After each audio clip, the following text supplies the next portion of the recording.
broadcast. We've received dozens of letters and emails. Mostly emails. Who wants to bother with stamps and envelopes anymore? Oh wait, I can answer that. The Gentiles love to spend money on things they don't need. Asking if we are not embarrassed to be discussing our sexuality so straightforwardly. Well, maybe a little bit.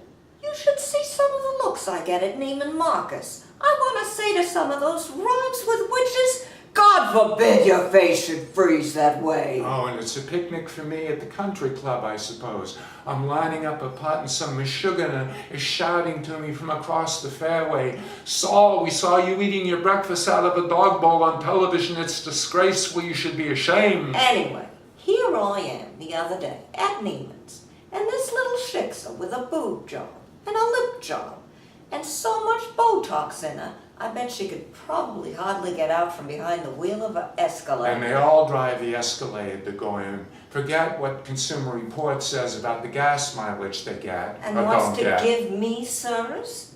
But no, she wants to take me for coffee and tell me what a fan of mine she is. Oh, a fan of mine she couldn't be. You wouldn't have liked her, Saul. She was cheap. Oh, what, and I'm against saving $1? No, I'm a Gentile. Turns out, she saw the Violet Wand episode of the show. An episode I would sooner forget. She tells me the show makes her moist down there, if you know what I mean. She and her husband, who turns out to be what we in the BDSM community call a pain slut. Loves to be hurt. This maybe you can explain to me. I'm at a complete loss with this. Anyway, my moist little shiksa friend tells me that her husband Gary's been staying late at the office a lot since he hired his new hygienist. They're all named Gary. She tells him, listen, you want me to touch your schmeckle with the violet wand? You stop stooping, your little hygienist. Hold on a second here. 1 minute ago, she's a shiksa. Now you've got her speaking Yiddish. Verbatim, I'm not quoting. I'm paraphrasing. This is the crime of the century. Well, I happen to think that we owe it to the viewer to report accurately. Oh, you're in some very deep hot water now, Missy. Do you know what day this is, Saul? Thursday.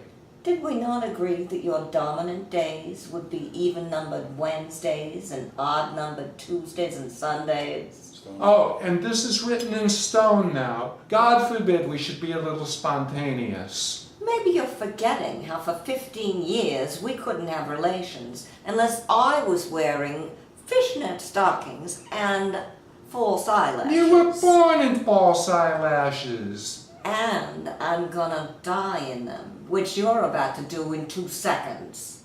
I lost my head, I'm sorry. You're forgetting a word. I lost my head, I'm sorry already. Wrong word. I lost my head, I'm sorry already, mistress. This is Debbie. And Saul. Keep kosher. Stay kinky.